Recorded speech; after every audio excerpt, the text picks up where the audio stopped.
اینساید آوت 2. Wow, those guys are jerks. Wow, those guys are jerks. بزرگترین مشکلی که اینساید آوت 2 داره، بیایم یک گریزی بزنیم به اینساید آوت 1. اینساید آوت 1 یک شاهکاری بود که تو همون چند سنه اولم حرفشو زد، اینکه ما بدون احساس غم اصلا نمیتونیم زندگی کنیم. باید بچه گریه کنه تا شیر بخوره، پس اون گریه رو لازم داره تا بتونه به حیات خودش ادامه بده. همه اینا توی همون یک دقیقه اول اینساید آوت 1 اتفاق میفته. حالا بیاین این موضوع رو در نظر بگیرین که توی اون یک دقیقه به این شدت اطلاعات زیادی رو داره فیلمساز، انیمیشن ساز به ما میده. ما با چه شاهکاری روبرو میشیم، شاهکاری که ما رو متحیر میکنه.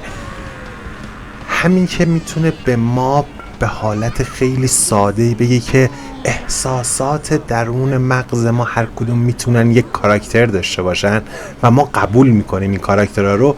خودش نشون دهنده توانایی فیلمساز، انیمیشن ساز، فیلمنامه نویس این انیمیشنه که ما بفهمونه چقدر قدرتمنده. در مراحلی که داستان داره جلو میره توی اینساید آوت 1، فیلمنامه نویس و انیمیشن ساز دست بر نمیدارن از خلاقیت. در عین حالی که خلاقیت 10 از 10، اما بعضی وقتا از همون مقدار خلاقیت هم انگاری بالاتر میره.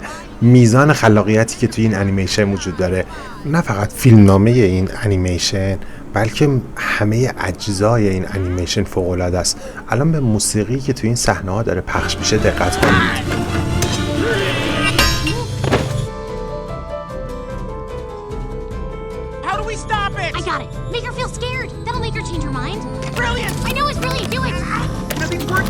Why isn't it working? Let me try. Hey, you broke it! Let me do it. Get out of here. Guys, we can't make Riley feel anything. فکر کنم الان تونستیم بفهمین مشکل اینساید آوت 2 چیه.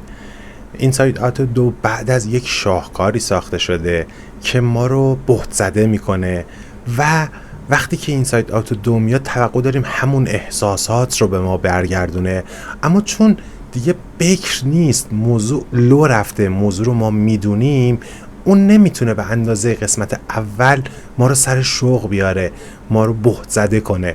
این یه مقداری وقتی بخوایم اینساید آوت 2 رو ببینیم انگاری باید سطح توقعمون رو بیاریم پایین.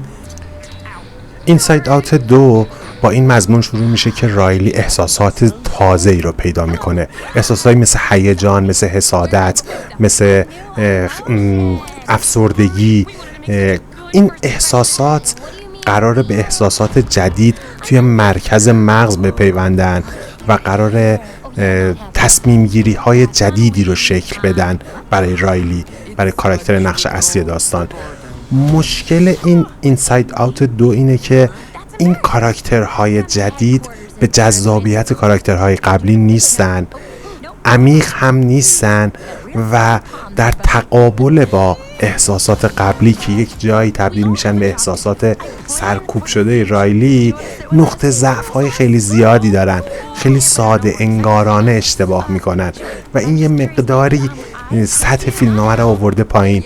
اینکه کاراکتری رو مثلا اضافه کنیم به داستان به اسم افسردگی که کارهای خاصی هم انجام نمیده، یه جور زائده این کاراکتر، باهاش هیچ بازی صورت نمیگیره توی فیلمنامه، فقط احساسات رو سرکوب میکنه. یا مثلا کاراکتری که هیجان هست و یه زمانی مرکز فرماندهی مغز رو در اختیار میگیره که نشون دهنده بلوغ رایلیه، خیلی قدرتمند نیست، ما خیلی باهاش ارتباط برقرار نمی کنیم. موضوع قشنگی که به کار میبره ریشه های شخصیتی فرده. این موضوع رو توی اینساید آوت 2 به شدت خوب در آورده و لذت میبریم از دیدن این موضوع. ما بقیه داستان چندان چنگی به دل نمیزنه.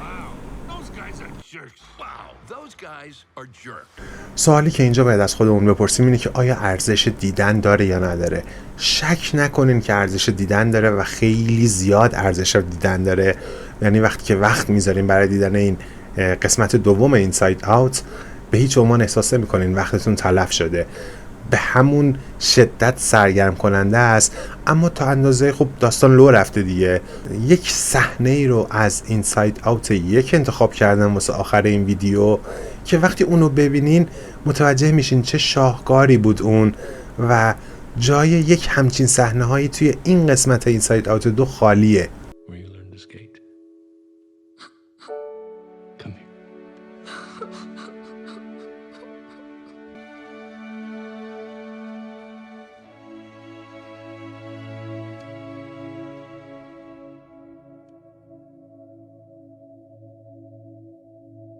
here.